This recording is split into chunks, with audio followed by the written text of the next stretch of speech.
talking about the revolution of common sense. But as you mentioned, Tom, it felt more like a State of the Union than a inaugural address in a certain way. I thought it sounded more like a rally with the temperature turned down considerably. many degrees. That's what I thought, because that's what he said on the campaign trail. He listed off a ton of policy. He did, and a lot of policy. Normally, it was a mix of inspiration and policy. Yeah. Which normally they stay above the policy discussions and provide the general vision of where this country is going. He did both. Yeah. So I think he just rewrote the script of inaugural addresses moving forward. You're sitting there watching Joe Biden listen to this as he decimates the way this country's been run for the last 4 years and says how he's going to fix it and solve all these problems. I think this president is very well aware that expectations are very high to solve problems. Yeah.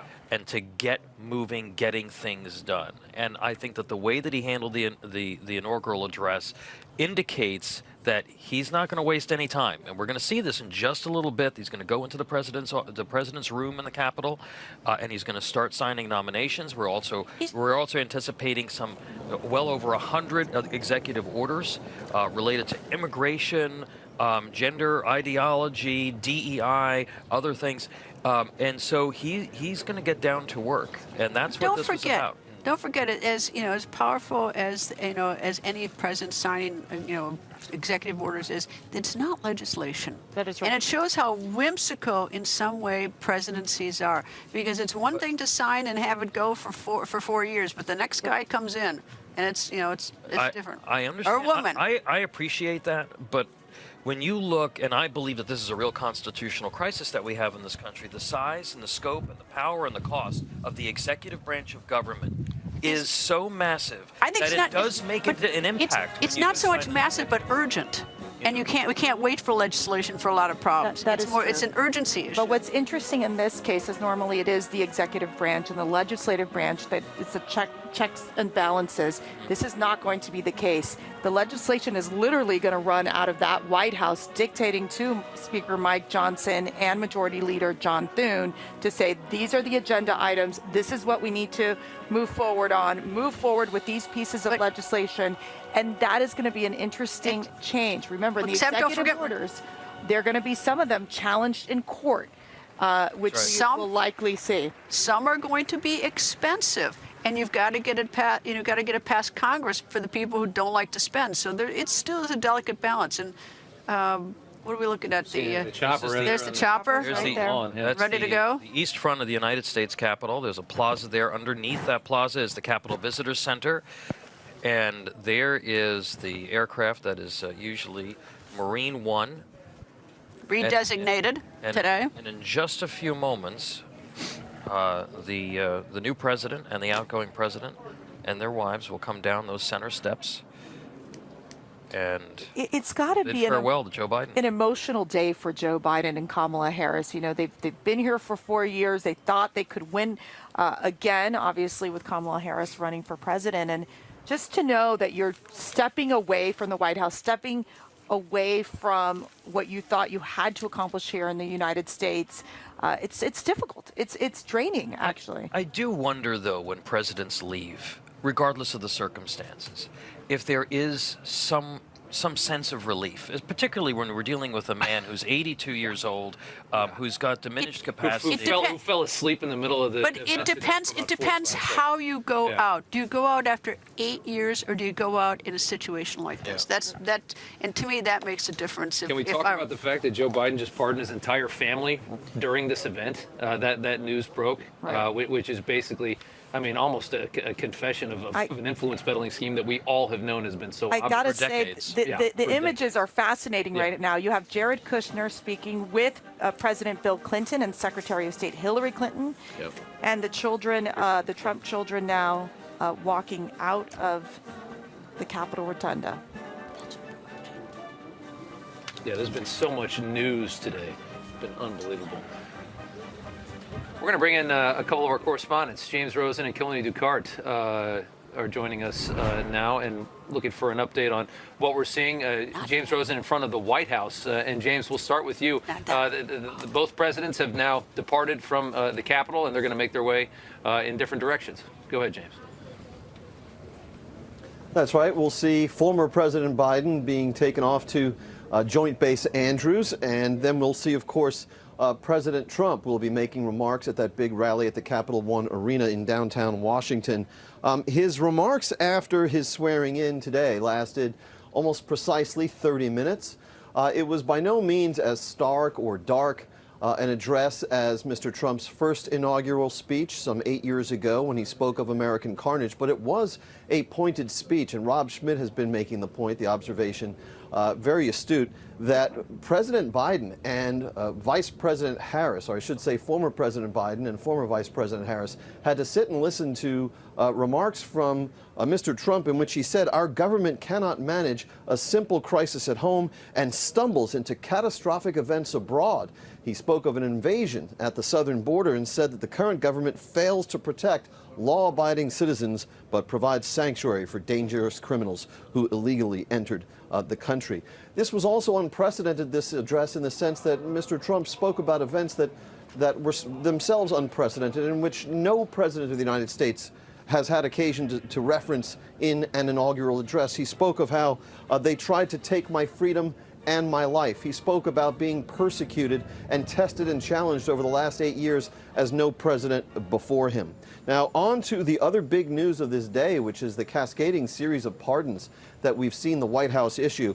It was shocking enough that President Biden pardoned preemptively the former chairman of the Joint Chiefs of Staff, the president's former chief medical advisor, and Dr. Fauci, and all the committee members and staffers who served on the January 6th Select Committee. Then, around 11:39, when just minutes ahead of the inauguration of J.D. Vance as the vice president, a time when all eyes were centrally focused on that Capitol Rotunda, the White House issued an email announcing that the president has also pardoned additional members of his family, both of his brothers, James and Frank Biden, Sarah Biden, the wife of James Biden, and also Valerie Owens, the president's sister, and her husband. This brings the total number of Biden family members who have received presidential clemency from President Biden to 6. That's got to be a record. And in announcing the pardons of his family members, Mr. Biden said, "My family has been subjected to unrelenting attacks and threats motivated solely by a desire to hurt me, the worst kind of partisan politics. Unfortunately," Mr. Biden added, "I have no reason to believe these attacks will end." He says he believes in the rule of law, and he's optimistic about the future of our institutions, but he said baseless and politically motivated investigations wreak havoc on the lives, safety, and financial security of targeted individuals. And he said, that's why I'm exercising my power under the Constitution to pardon James B. Biden, Sarah Jones Biden, Valerie Biden Owens, John T. Owens, and Francis W. Biden. So extraordinary events from a transition like no other. Back to you guys. Yeah, James Rosen with some great color there on what we saw. I mean, we saw these pardons come in, again, as James just said, well, everything was focused inside of that room. And as we watch, this is the moment. They're all outside. And See, who takes off first here? Boy, the pardons, Rob? Yeah. This can be a big part of former President Biden's legacy, that as he goes out the door, he does this. Joe Biden.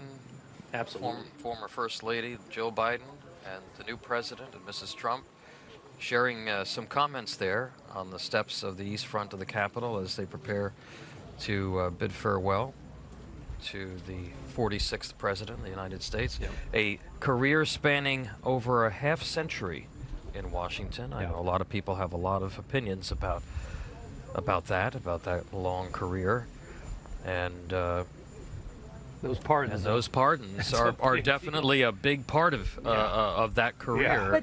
But to wait till the last minute to issue the pardons, knowing that today is President Trump's big day, it just shows that he was, I think, trying to make sure it didn't get that much national attention. But I don't think that worked. I also thought, though, that when former President Biden took Cuba off the state-sponsored terrorism list the day before Cuban-American Senator Marco Rubio had his hearing, and he waited 4 years to do it. I thought that was a covert message. There was a vindictiveness to the way that a lot of this was handled. There's former Vice President Harris, Doug Emhoff. They are getting into their motorcade, and they will depart the Capitol grounds in just a moment. Once they depart, we will see Where are former they going? President Biden. Where are they going? Back to California today? Good question. Yeah, I don't know what their plans are. But yeah, all this taking place, you can just hear some of the commotion outside on the east side of the Capitol as everybody departs. Well, and this is the end of an era for the Democrats in the sense Yeah. that Joe Biden, and he served his time. He served as senator for decades and as vice president and president. So for him, it is the end of his political career.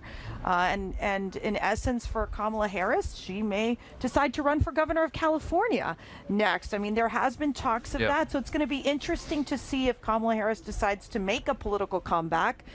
Or if the Democrat Party is just going to move forward and press on with much younger candidates or a different type of candidate that is not like Kamala. and here And they they're- head towards the helicopter now. Walking together. Yeah. But they're not leaving together, right? They're not leaving together. No. They will. Biden is leaving, and Trump will Walk them out. will walk him out to the helicopter. Again, this is also a very symbolic moment. We talk so much about the peaceful transfer of power, what makes our republic and the construct of our government so stable, so special, so unique. This is part of that. The former president and the current president Nice. wishing each other well, A moment seeing here. each other off, and leaving Washington. Right after President Trump, clobbered, Annihilated her. completely clobbered him in that speech. Yeah. It's just an interesting visual. But the mere fact, and you can just tell by the body language, President Trump leaning into Dr. Jill Biden. Yeah. There is, I think, a sense of the way we know the president where he will say, Yeah. it went well. This was a good moment. Well, it's Well, they had a easy- nice it's time in, easier for the to winner. pass on. Yeah. But Yes, it is always it's easier for the winner to, Yeah. under these circumstances. But they saw each other at the Notre Dame Cathedral in France not too long ago. They actually had some nice moments there. I think they kind of get along. And I think that the political nature of all this, I think it's a relief for Joe Biden to know that he dropped out and Kamala could not win that election. I think he likes that. And Well, I think Rick Santorum said earlier that he is more angry at his own party right now than he is at Donald Trump. And I think there's a lot of gravity to that. He also said recently that he would have won had he stayed in the race. And this lets him believe that, even though that's just demonstrably untrue. I mean, we saw those approval ratings. Hey, It was horrible. I mean, a lot of us were joking back in November. We weren't so sure who Joe Biden voted for. I think he may have voted for himself, written Right, himself in. exactly. I don't think he voted for Kamala Harris. I don't, it's Can't like, see it. there's so many rumors in this city. There and they are we- waving to the aircraft. There is almost a sense of relief here in Washington. And President Trump talked about it in his speech about the golden era is back. And I think that is where he's focused on. We want to get through the ceremonial part of this, but let's get to work. Yeah. And Yeah. knowing all the picks that he's made, I think he's very focused on moving as quickly as possible. And This is a very strong team that he's assembled to do it with. Think how tough this is for the Bidens right now. Think how tough it is. But it would have been worse had he run and lost. And At lost. least he can cast it off as it was his vice president loss. well, and Biden blamed it on Speaker Nancy Pelosi. There's no love by lost there. basically lobbying to get him out of the race. So it must be very difficult for the Bidens. But I think his latest actions, and Greta, you With the mentioned pardons, it just such a bad move. That is not how you want to leave your legacy. And in as we this watch country. this chopper fire up, I mean, it was two brothers, it was a wife, it was a granddaughter. Think about when we've had this conversation with Congressman James Comer so many times over the last couple of years, and it's all factual details laid out by a congressional committee that has been completely ignored in large part by most of the media in this country. But there was money, there was millions of dollars coming out of adversarial countries like China. It goes into what are called these shell accounts. And then it's filtered, it's laundered through these shell accounts, and then it ends up in the bank accounts of all of these different family members of the Biden family. It never goes directly into Joe's account. It goes to everyone else, though. And now you see all of those names just got a preemptive pardon. I think mean, we're also doesn't going that tell you the story right there? We're also going to see that audio tape when now former President Biden spoke to special counsel. Remember, the Attorney General would only release the transcript. Yep. Audio tapes are just different than transcripts. Right. You can tell a lot more. We'll find out how much, if his mental acuity was, we'll see how impaired it appeared, at least on that particular and day. you've seen the House Oversight Committee under Congressman James Comer and Congressman Jim Jordan basically saying we're going to move this towards to see for criminal investigation of Hunter Biden and Joe Biden. This is very telling right now of what's going to happen, that the Bidens won't be out of the picture completely. Now, the Marine helicopter getting ready to take off there from the east front of the United States Capitol. We're going to actually It's going to go right behind our heads. Go right behind our heads. See it happen. President Trump and Mrs. Trump will proceed to Emancipation Hall in the Capitol Visitor Center. There's a very large overflow crowd there, and we are told that he is going to stop in there and see those folks. And I think give some where's remarks this chopper while he's going? Is there. this going to Andrews? Is that what you said? It'll go to Andrews. It'll go to Andrews. What direction is that from the Capitol? That way. It would be towards So Maryland. that's- It's so in yeah, Maryland. yeah. But, a lot of the White House appointees will be there to bid farewell to President Joe Biden and Dr. Jill Biden. A very emotional time for... All right, I'm going to be a tourist. very emotional time for the Bidens. Oh, There he goes. Oh, yeah.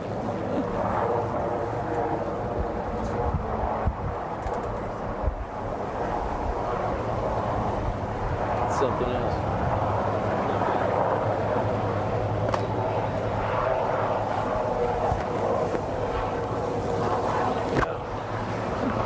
See if it circles. See if it circles over the White House or... I tell you what, that's a celebratory moment for a lot of the viewers of this network. That is the end of the Biden regime, baby. I was thinking the same. Can we just be honest? I mean, that was a bad presidency. You It was just a understand bad with, presidency. you understand Yeah. with these pardons that you lose your Fifth Amendment right not to testify. Right. So Yeah. there may be we may get more information about what did or did not happen. The question will become, though, do you think that the Trump administration is just going to say, look, let's just move on from this?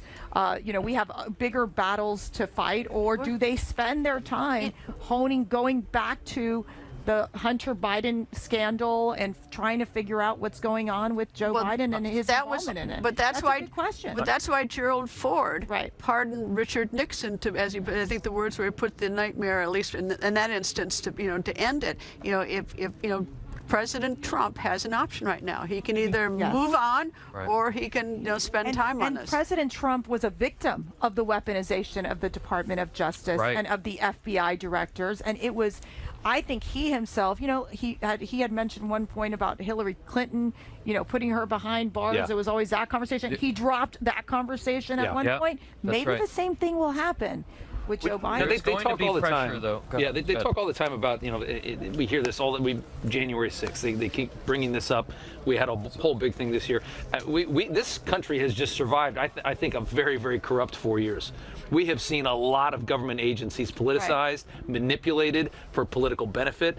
We have just come through and gotten through with that chopper flying right over our heads and getting out of here. A really, really ugly period of political partisanship in that country. And corruption. But what do you achieve at this point? You can either rise above it and try to, get great success in national security for the country, or you can, get into a slug match with a lot of Americans probably want. If there is something that is going to be pursued, my guess is that it will be the destruction of evidence and the witness tampering and the conduct of that January 6th committee. Well, and the over-sentencing of the J6. And which is, I'd say one thing about Tom, that transparency is important. So I think we should see everything. It doesn't matter. I think we're looking at Speaker Johnson on the stage, I believe, at Emancipation Hall inside the Capitol. It was the overflow room over at the Capitol with Speaker Johnson and his wife, Kelly.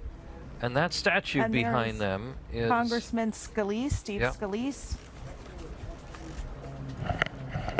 And the backdrop there is the Statue of Freedom. Freedom, that's right. And that is the plaster mold that was used to cast the statue that sits atop the dome of the United States Capitol. That is a full-size replica mold. Yeah.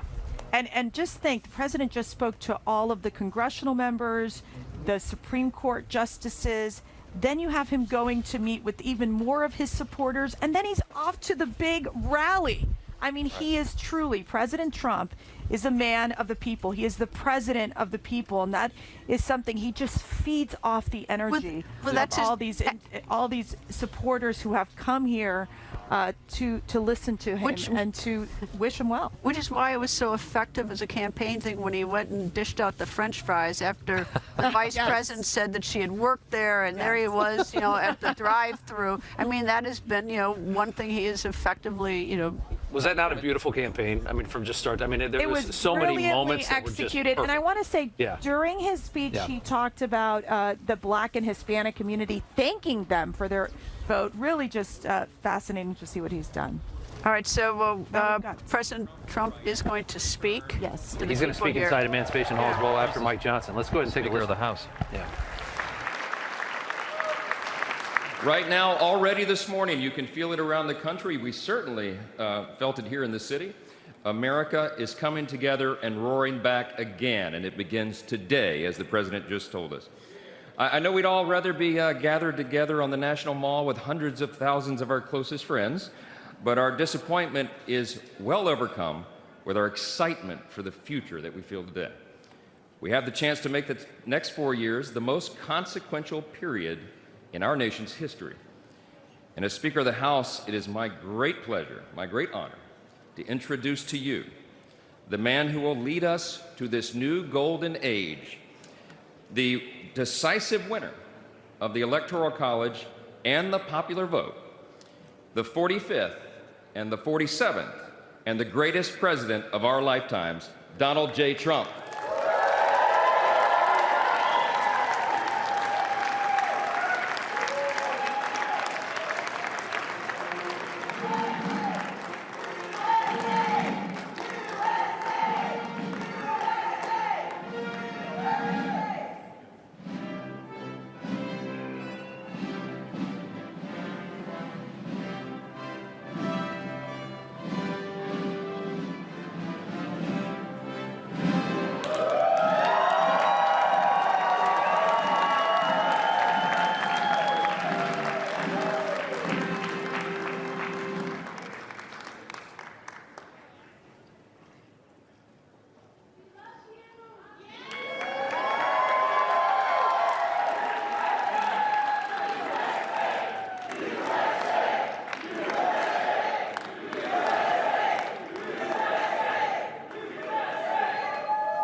Well, thank you all so much for being here. And was that a hell of a speech or what? That was, man.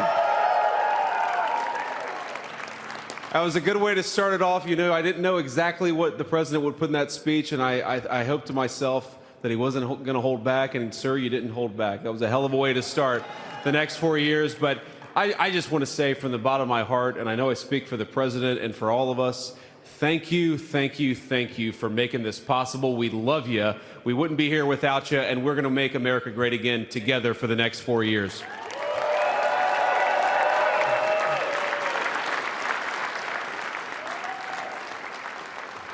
And the last thing I'll say is, having stood outside for about 5 minutes to wave goodbye to the Bidens, thank God we moved that thing indoors, because it was a beautiful ceremony and it was cold as hell outside. So, sir, the 45th and 47th President of the United States, Donald J. Trump.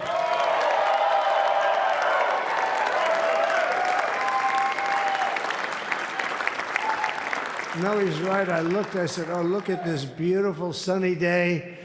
We blew it. And then I went outside and we were freezing. You would have been very unhappy.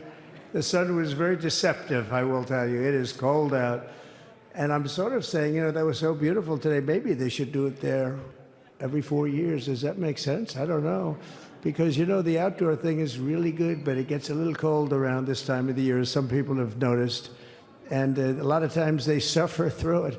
There was no suffering in that room. It was 72 degrees. It was perfect with the best acoustics I think I've ever heard in a room. This is not so bad either. But I just want to say, you're a younger, far more beautiful audience that I just spoke to. And I want to keep it off the record. I want to keep that off the record because I don't want to have all those big shots up there. I don't want to think you're more powerful than them, you look better than them, and I love you. Now, we just had a great time. We just had a great day. This was amazing. You know, when you think we took a journey, I mentioned in the speech, a lot of people said that was not a journey that was possible, and it was indeed possible. I didn't really know too much about what they were saying when they said that, but a lot of people felt it. And we hooked up with J.D. very early. I watched J.D. over a period of time. I endorsed him in Ohio. He was a great senator and very, very smart. The only one smarter than him was his wife. That was, I would have chosen her, but somehow the line of succession didn't work that way, right?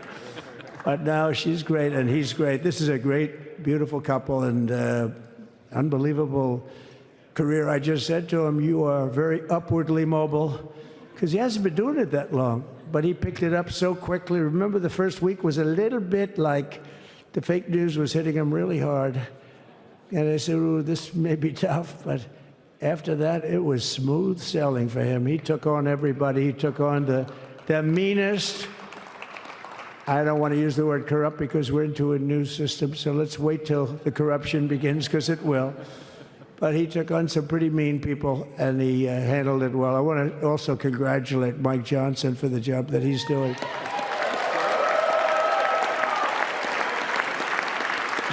Steve, we gave him a majority of almost nothing, and then I said to make it tougher on him, let me take 2 or 3 of the people, right? I said, he'll only have to suffer with that for about 3 months. How are they doing, by the way? Are they, is that moving along? Totally unified. I said, do you mind if I take this one, that one, and a couple of others? He didn't mind. He can handle it. No, he's a man that's liked by everybody. I've never met a man like this. You've got how many is it, 219 or 220 or something? 220. And of the 220, 219 really like him. I noticed he got 1 negative vote once about 2 weeks ago. But I think even 220 like him, if you want to know the truth. And that's very unusual. I know a lot of nice guys in Congress, and they have 35 people that hate him. So if you have 35 people that hate you and you only have 1 or 2 or 3 votes, you'll have 5, I think. But that's going to be like, you know, the good news is when we get to that 5 number, it's going to feel like a massive majority. You could be really nasty to a couple of them at least, you know? So it's going to feel like hitting your head on the wall and stopping. It feels so good to stop. But he's done a fantastic job. And Steve Scalise is, he's our hero because, you know, I was with him. You talk about being shot. I was with him. He got some bad ones, and his incredible wife, and she really loves him. You know, you never know about that. I've been with other people. They were doing poorly, and the wife is like looking at her watch. She can't get out of the hospital fast enough. How's he doing? Oh, I don't know. He's all right. That woman was a mess. She was crying and crying. No, they're going to take him. They're going to take him.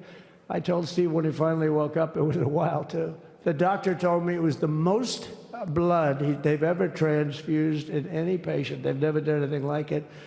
And here he is, the picture of strength, right? And he's been a great friend of mine, right? With a family, because of a family. And what a job you did. It worked out pretty much better than we even thought, right? And I did have a couple of things, you know, to say that were extremely controversial. And between J.D. and Melania and anybody else that heard, please, sir, it's such a beautiful, unifying speech. Please, sir, don't say these things. I said, I'm telling you, it's going to play great. They say, you're right, for this group of people, it's going to play great. You're the only ones I hurt by not, oh, but we had some beauties, didn't we, Melania? She said, sir, calls me sir when she's angry. No. No, I'm only kidding. I better say I'm only kidding, or the press is going to pick that one up loud and clear. No, but she said, no, I think it would be terrible. It's such a nice speech. I think it's, you know, it all depends on your delivery. How was the delivery? Was it good? But she said it's such a beautiful speech. You can't put things in there that you were going to put in. And I was going to talk about the J6 hostages, but you'll be happy because, you know, it's action, not words that count. And you're going to see a lot of action on the J6 hostages. See a lot of action. And I was going to talk about the things that Joe did today with the pardons of people that were very, very guilty of very bad crimes, like the Unselect Committee of Political Thugs, where they literally, I mean, what they did is they destroyed and deleted all of the information, all of the hearings, practically not a thing left. They deleted all the information on Nancy Pelosi having turned down the offer of 10,000 soldiers. You wouldn't have needed 10,000. You could have had 500, and it would have stopped. Because we may have had 1 million people that day, the people that were there. You don't see any photographs, but we have a lot of great photos. But you don't see those photographs. They don't put them in. They show the people at the Capitol. But I was talking about that. I was going to talk about that. They said, please don't bring that up right now. You can bring it up tomorrow. I said, how about now in front of the very... I'll bring it up right now. You know, this little time delay is good because we're getting great reviews on the speech. Now watch. They'll take the speech and say, I didn't like it because he left there and he talked to people. But we're giving you a little more information than we gave upstairs. But no, they pardoned a lot of people. They pardoned, before we even get to today, they pardoned, 33 murderers, absolute murderers, the worst murderers. You know, when you get the death sentence in the United States, you have to be bad because they don't give it much. And he pardoned almost everybody having a death sentence. And if you went through the crimes that were committed, you wouldn't even believe them, the level of violence, the people that were killed, the innocence of people that were killed, and children killed by these people. And he pardoned them for whatever reason. He spared them, but they didn't spare the people that they killed. And, you know, who knows what happens in the future. It's one of the worst because a lot of times they let them out early after that. You know, they say you're going to be in for life, but then all of a sudden they get let out for good behavior, and then they go on a rampage. You know, it's one of those little things, right? But I was going to talk about that. But I was really going to talk about the level of, you know, what's going on. Why are we doing this? Why are we trying to help a guy like Milley? Why are we doing Milley? He was pardoned. What he said, terrible what he said. Why are we helping some of the people? Why are we helping Liz Cheney? I mean, Liz Cheney is a disaster. She's a crying lunatic and crying Adam Kinzinger. He's a super crying. I never saw the guy not crying. He's always crying. I looked at him. I remember years ago he was actually on my side.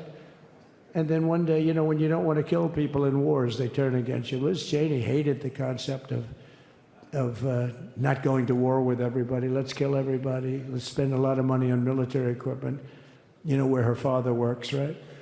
And but what she did was incredible. Think of it. They destroyed and deleted all of that information that went on for almost 2 years against Trump. And the reason they did, because it was all false. Like the person that said, I tried to strangle a Secret Service agent. That's one of the toughest human beings I think I've ever seen. I actually had a friend saying, please don't change that, sir. You are the coolest sucker in history. Remember, she said, I put my hands around his neck because he wouldn't go to the Capitol. Made up fiction. And I was rebuffed. And the guy on the right is a massive weightlifter, probably stronger than me. Do you think he's stronger than me, honey? You know who I'm talking about. Possibly stronger than me. Slightly younger than me, like, I won't say how many years because I don't want to talk about that, but a lot of years. But I had a friend that said, why are you disputing that story? That's the coolest story I've ever heard. That I would attack a karate champion, get slightly rebuffed, and then throw my arms around a guy with a neck about this big. Even though there are bars, you know, there are bars, you can't really do that anyway. So I wanted to talk about that. But all of that stuff got deleted. And the reason it got deleted is they were all caught in lies. You know, Secret Service testified, and they said it didn't happen. Actually, the two guys were very embarrassed. They're suffering because their friends are saying, did Trump really do that to you? But they gained a whole new respect for me. But it was just make-believe stuff, and there were a lot of make-believe stories made up. So rather than suffer the wrath, like the story with Nancy Pelosi, I offered her 10,000 soldiers. She knows it. She admitted it on tape that her daughter made. She's a videographer or whatever you call her, which I'm glad she is. Oh, she can't be in good stead with Nancy. But Nancy said it was my responsibility as she's leaving the Capitol. She said it was, and it was. She's in charge of security at the Capitol. But I offered them up to 10,000 soldiers, even more. One time I said more, as many as you need. But you needed 400 or 500. If 4 or 5, you 10,000, that would be more than the number of people there by lot. But we offered her 10,000. Think of it, 10,000 soldiers. In other words, J6 wouldn't be J6. There would have been no J6. But she rebuffed them. She didn't like it. No, she didn't like it. Maybe she wanted that to happen. But she's guilty as hell. And now we would have to go through the process because they destroyed all evidence. They deleted everything. There's virtually nothing left. The other fake story and so many other fake stories. And many people came out on our side. And those people now, we've got to find them. There's nothing left. So that's a criminal offense. If that were a civil case, it would be a criminal offense. If that happened civilly where you did that, it would be a criminal offense. So I decided I'm not going to make this speech complicated. I'm going to make it beautiful. I'm going to make it a unifying speech. And then when they said we have a group of people that are serious Trump fans, I said, this is the time to tell those stories.